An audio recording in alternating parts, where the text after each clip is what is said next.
Olá, meus amores, estamos aí para mais um vídeo. Hoje a gente vai dar continuidade aí, tá, ao conteúdo de processo do trabalho. Vamos falar um pouquinho hoje sobre os procedimentos, tá, no processo do trabalho. Primeiro, o que é um procedimento? O procedimento, ele é a materialização do processo, ou seja, é como o processo vai caminhar, qual o caminho que o processo vai tomar. Isso é o procedimento, é o caminho, né? Qual é o caminho que o processo vai pegar para chegar até a sua resolução, né? O seu mérito. E, gente, no processo do trabalho, o procedimento, ele pode ser aí de duas ordens. Nós temos o procedimento comum e o procedimento especial. Vou dar alguns exemplos de procedimentos especiais. Por exemplo, o inquérito de apuração de falta grave, né, que é aquele realizado quando você tem uma despedida, uma demissão de justa causa. Os dissídios coletivos são regidos pelo procedimento especial. Só que agora a gente não vai atentar ao estudo dos procedimentos especiais. A gente vai estudar primeiro os procedimentos comuns. Os procedimentos comuns, gente, eles se dividem em procedimentos comuns ordinários, procedimento comum sumaríssimo e procedimento comum sumário. Vamos falar primeiro do procedimento comum ordinário, tá bem? O procedimento comum ordinário ele é tratado nos artigos 837 até 857 da CLT. Quais são as ações que vão ser regidas pelo procedimento comum ordinário? São aquelas ações que têm como causa, como valor da causa, tá, um valor superior a 40 salários mínimos. Então, todas aquelas ações no processo trabalhista, todas aquelas ações trabalhistas que têm um valor aí acima de 40 salários mínimos vão ser regidas pelo procedimento comum ordinário. E como funciona o procedimento comum ordinário? Bom, antes, a audiência no processo trabalhista, no procedimento comum ordinário, era feita uma única audiência. Agora não. Agora nós temos a audiência dividida em três partes, tá? Então, temos aí, primeiro, a audiência inaugural de conciliação, depois a audiência de instrução e depois a audiência de julgamento. Vamos falar um pouquinho da audiência inaugural de conciliação. Na audiência inaugural de conciliação, as partes elas devem comparecer, seja acompanhada ou não de seus representantes, né, ou seja, de seus advogados. Está lá no artigo 843 e parágrafos da CLT. O réu, ele pode ser representado aí, né, o reclamado, né, que é o empregador, ele pode ser representado aí por seu gerente ou por qualquer preposto. Gente, lembrando que agora com a reforma, né, o preposto ele não precisa ser alguém da empresa. Então, tipo assim, o preposto pode ser qualquer pessoa, tá? E aí eu quero fazer uma observação. Nessa primeira audiência inaugural de conciliação, o que acontece? Você tem, de um lado, o reclamante, que é o empregado, e de outro lado, o reclamado, que é o empregador, né, via de regra. Então, o que acontece? Você tem ali o empregado, né, que acontece? Se o empregado faltar nessa audiência inaugural de conciliação, o advogado do empregado, ele pode requerer ao juiz um prazo, que geralmente é concedido um prazo de 48 horas, para que o advogado notifique, né, consiga entender por que o seu cliente faltou, por que o reclamante faltou. Porque às vezes o reclamante falta audiência, né, acontece alguma coisa assim, urgente, ele falta audiência e o advogado nem fica sabendo por quê. Então o advogado pede ao juiz que seja concedido um prazo, que geralmente é dado aí, concedido aí um prazo de 48 horas, para que ele justifique, né, a falta do reclamante, que às vezes ele pode ter se acidentado, né, mesmo no percurso até o fórum, às vezes aconteceu alguma coisa. Então, para dar essa ciência do que aconteceu, por que ele faltou. Agora, isso não acontece ao lado do empregador, tá? Do reclamado, não. Porque, como a gente acabou de ver, o empregador, né, o reclamado, ele pode ser representado por qualquer pessoa, porque o preposto pode ser qualquer pessoa, então ele pode catar qualquer um ali e levar para representar ele. Então, assim, como ele pode ser representado por qualquer pessoa, não cabe a ele pedir ao juiz, juiz, me dá um prazo aí de 48 horas para eu descobrir por que o meu preposto não veio. Pô, você podia ter pegado qualquer um. Então, assim, não tem justificativa para o reclamado requerer esse prazo aí para, né, notificar o juiz do que aconteceu. Só vale isso pro reclamante, pro empregado, né? No caso, o advogado do empregado pode requerer ao juiz esse prazo, que geralmente, como eu disse, é de 48 horas, para ele notificar o que aconteceu com o reclamante, porque que ele não tá ali, beleza? Olha só, outra coisa, no caso do reclamante, né, do empregado, se ele tiver acamado, tiver com alguma doença grave, enfim, por conta dessa doença ele não vai poder comparecer à audiência, é facultado a ele ser representado por um empregado que pertence à mesma profissão que ele. Por exemplo, então, eu sou professora e tem uma audiência marcada para amanhã, só que eu estou doente, estou de cama, não vou poder ir, tem que comprovar isso com o atestado médico, beleza? Aí eu posso chamar o quê? Uma outra professora que trabalha no mesmo local que eu, para poder ali me representar lá na audiência. Lembrando também que a gente tem também aquela questão, né, da legitimidade extraordinária, em que o sindicato também pode representar o reclamante aí nos dissídios individuais, beleza? Gente, olha só, então beleza, as partes estão ali, tudo bonitinho, iniciou ali a audiência inaugural de conciliação, é feito o pregão, né, o que é o pregão? Processo tal, partes tal, lembrando que o pregão é feito ali 2 vezes, pode ser feito no máximo 2 vezes, tá? O pregão, então, é chamar ali os participantes para audiência, beleza? Fala lá, processo número tal, autor tal, réu tal, é isso que é o pregão. Então, beleza, fez o pregão, iniciou a audiência, o que faz? Assim que a audiência inaugural de conciliação é aberta, a primeira coisa que o juiz vai fazer é propor a conciliação. Isso está lá no artigo 846 da CLT, tá lá assim, ó. Artigo 846. Aberta a audiência, o juiz ou o presidente proporá conciliação. Beleza? Então ele vai propor conciliação. As partes vão ver. Tem como fazer conciliação? Beleza, as partes aceitaram fazer conciliação, fez o acordo. Se as partes chegarem a um acordo, o que vai acontecer? Parágrafo 1º do artigo 846 da CLT. Se houver acordo, lavrar-se-á o termo assinado pelo presidente e pelos litigantes, consignando-se o prazo e demais condições para o seu cumprimento. Olha só. Beleza, o juiz então propôs um acordo, as partes aceitaram, fizeram um acordo. O que vai fazer? Vai reduzir aquele acordo em termo. O que é reduzir em termo, gente? Colocar ali no papel, escrever. Então fez lá o acordo, o juiz vai lá, digita o acordo, imprime aquele acordo, as partes assinam. Quando eu falo partes, gente, isso inclui autor, réu e juiz, tá? Então o reclamante ali, o empregado vai assinar, o reclamado ali, o empregador vai assinar e o juiz também vai assinar esse termo. Depois, né, aí beleza, é feito o termo, eles assinam o termo, reclamante, reclamado e juiz.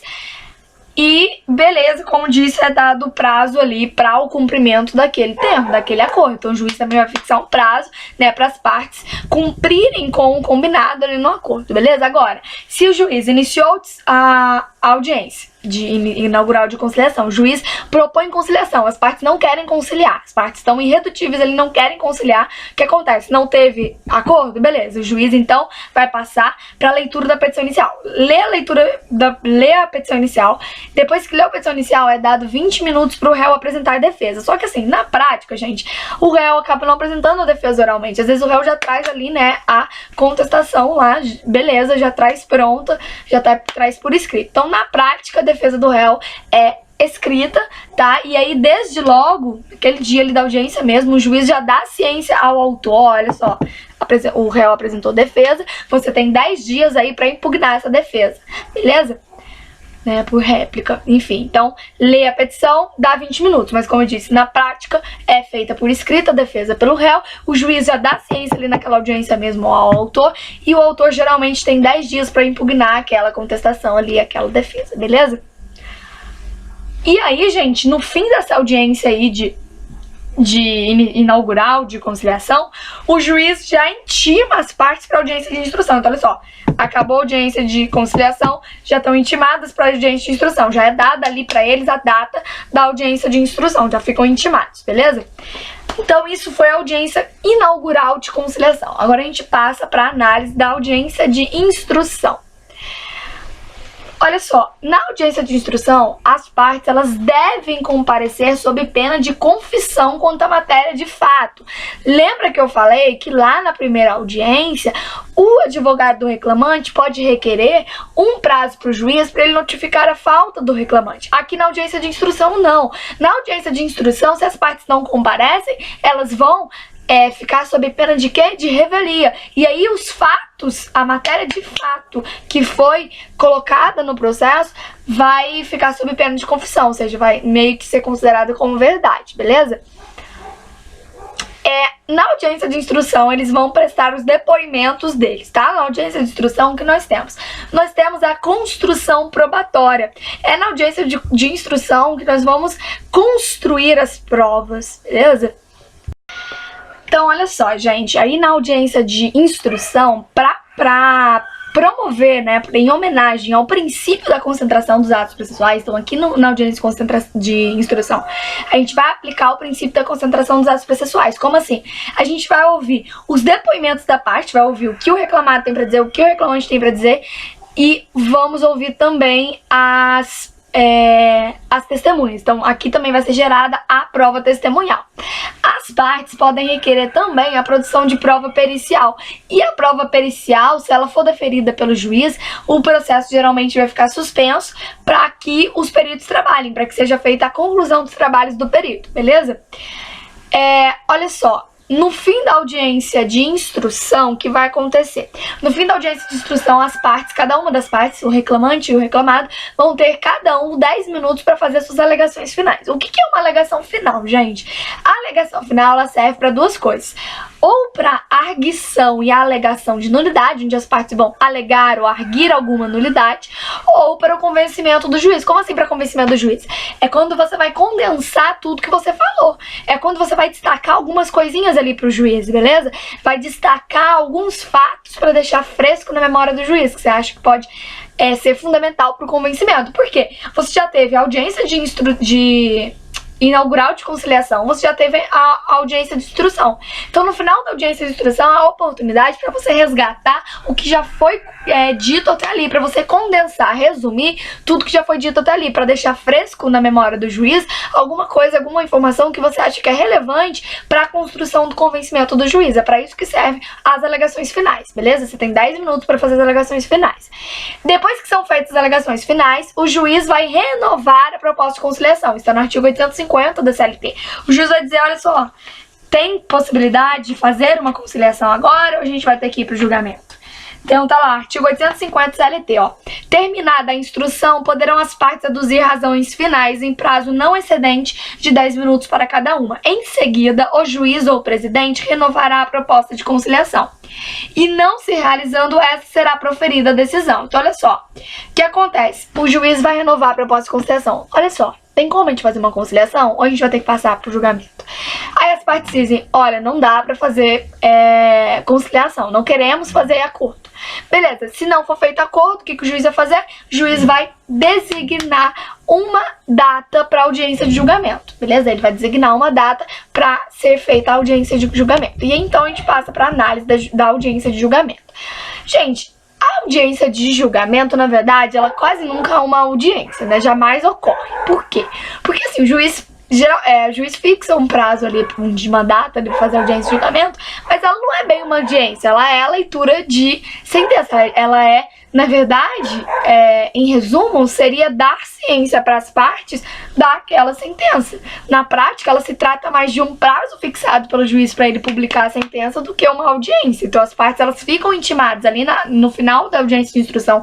Quando o juiz dá um dia, uma data para audiência de julgamento, na verdade, ele está intimando as partes da data da publicação da sentença. Lembrando que da data da publicação da sentença ou da data da juntada da ata de audiência contendo a sentença, no caso de ter tido acordo na audiência, né, é que começa a correr o prazo para eventual interposição de recurso. Então, na data que foi publicada a sentença, começa a correr o prazo para eventual interposição de recurso, beleza? Então, aí a gente fecha o procedimento ordinário, que como a gente viu aí, se divide em audiência inaugural de conciliação, audiência de instrução e audiência de julgamento. Aí a gente passa agora para a análise do sumário. O sumário não tem muito o que dizer, gente. O sumário, ele veio com o objetivo, o procedimento comum do sumário, ele veio com o objetivo de trazer maior celeridade às causas trabalhistas que têm um valor de até 2 salários mínimos. Então, olha só, quais são as causas que vão ser julgadas pelo procedimento comum sumário? São as causas que têm aí um valor de até 2 salários mínimos. São chamadas de causas de alçada, que é para dar celeridade mesmo, beleza?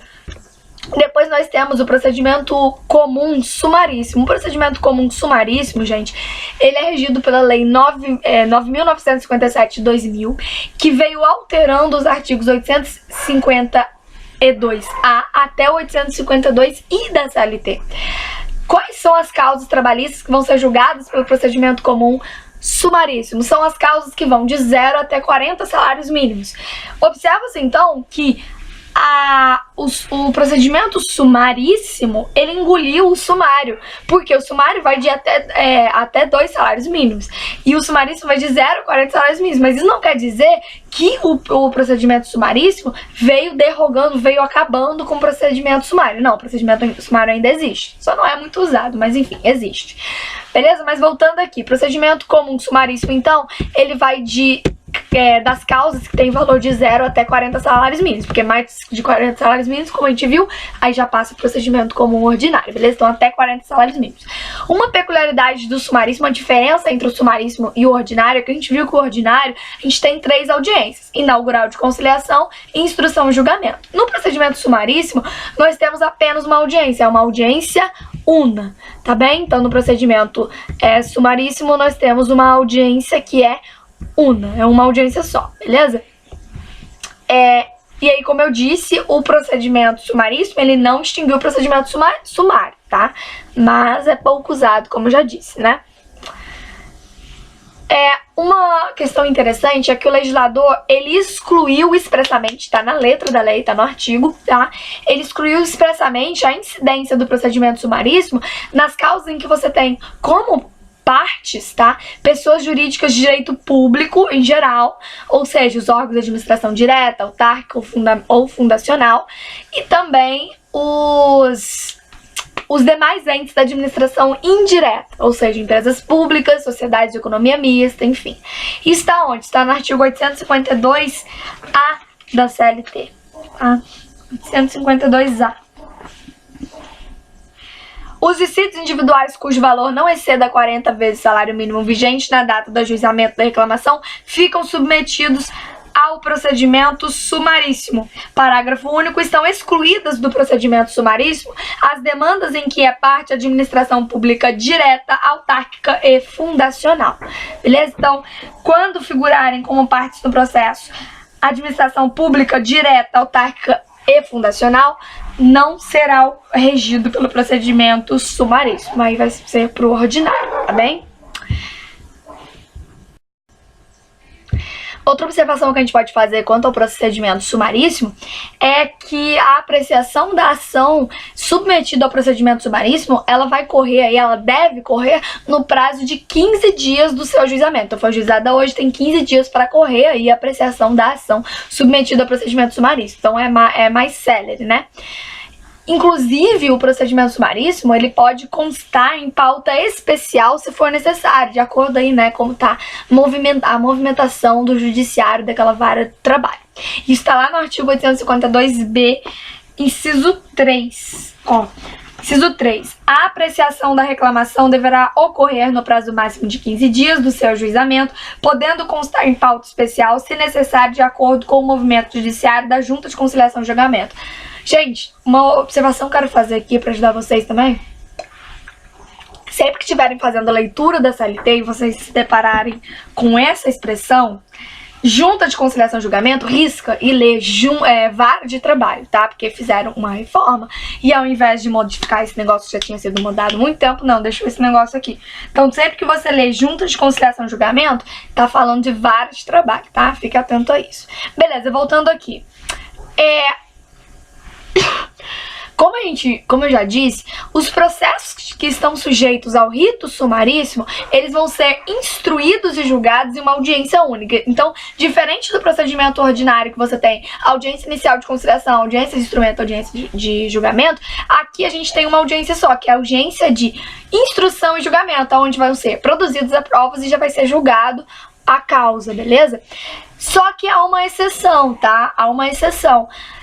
Que exceção é essa? Essa exceção está no artigo 852-H, parágrafo 1º, ó, 852-H, parágrafo 1º. Artigo 852-H. Todas as provas serão produzidas na audiência de instrução e julgamento, ainda que não requeridas previamente. Parágrafo 3º. Só será deferida a intimação Não, desculpa, parágrafo 1º. Sobre os documentos apresentados por uma das partes, manifestar-se-á imediatamente parte contrária, sem interrupção da audiência. Então, foi apresentado um documento, você já refuta aquele documento ali mesmo, sem interrupção da audiência. Aí fala assim, salvo absoluta impossibilidade a critério do juiz. Ou seja, se o juiz entender que a parte precisa de um tempo para refutar aquele documento que foi apresentado naquela audiência, ele pode interromper a audiência e remarcar uma nova audiência. Então, olha só, em via de regra, tá? Regra geral, no rito sumaríssimo, uma audiência só, instrução e julgamento, ou seja, produz prova e já julga tudo na mesma audiência. Só que se o juiz entender que a parte precisa de um tempo maior para produzir uma prova, para refutar um documento que foi apresentado naquela audiência, o juiz vai o quê? Interromper a audiência. Então é a única exceção que você vai ter mais de uma audiência no rito sumaríssimo, beleza? Olha só. O procedimento sumaríssimo, ele só cabe nas ações trabalhistas individuais, tá? Como a gente viu que tem aí um valor de causa de 0 até 40 salários mínimos, porque se for superior a 40 salários mínimos, passa para o rito ordinário. Gente, o artigo 852b da CLT, ele traz pra gente dois requisitos de validade da relação processual que devem ser, dois requisitos de validade que devem ser observados no procedimento sumaríssimo. Então, artigo 852b. Nas reclamações enquadradas no procedimento sumaríssimo, inciso 1, o pedido deverá ser certo ou determinado, indicará o valor correspondente. Então, ele tem que ser o valor tem que ser líquido ali, tá? Tem que estar certo o valor, beleza? E inciso 2, não se fará citação por edital, incumbindo o autor a correta indicação do nome e endereço do reclamado. Então, olha só. No procedimento, no rito sumaríssimo, o que acontece? Cada parte tem direito a apenas 2 testemunhas. E eles vão convidar essas testemunhas. Então, a testemunha ela não vai ser chamada por edital, intimada por edital, nem nada. O que vai acontecer? Eu tenho direito a 2 testemunhas, eu vou lá e chamo as minhas testemunhas. Eu tenho que comprovar o juízo, tá? Que eu chamei aquelas testemunhas. Então, é comprovado. Se no dia da audiência a testemunha não comparecer, tá? Se eu chamei a testemunha, ela não compareceu, eu comprovo pro juiz que eu chamei, que eu convidei a testemunha e ela não compareceu, aí ela vai poder ser intimada, beleza? Então a intimação da testemunha ocorre se eu comprovar que chamei ela, que convidei ela e ela não apareceu, e aí ela vai ser então intimada, tá bem? A gente tem prova pericial? Não temos prova pericial no rito sumaríssimo. A não ser que a prova do fato exigir, ou a lei exigir, tá? Que seja deferida a prova técnica. Um exemplo. Verificar se o ambiente é insalubre ou perigoso. Para você verificar se aquele ambiente é insalubre ou perigoso, você precisa de uma prova técnica, você precisa de uma perícia. E aí o juiz vai fixar um prazo e vai fixar também o objeto da perícia e vai nomear um perito. E aí as partes vão ser intimadas para se manifestar sobre o laudo daquele perito. E geralmente, tá? O prazo aí comum para a manifestação das partes sobre o laudo do perito, da perícia, é de 5 dias, tá bem? Outra observação importante aí sobre o rito sumaríssimo é que a sentença no rito sumaríssimo, ela dispensa o relatório. Está no artigo 852, inciso 1 da CLT. Ó.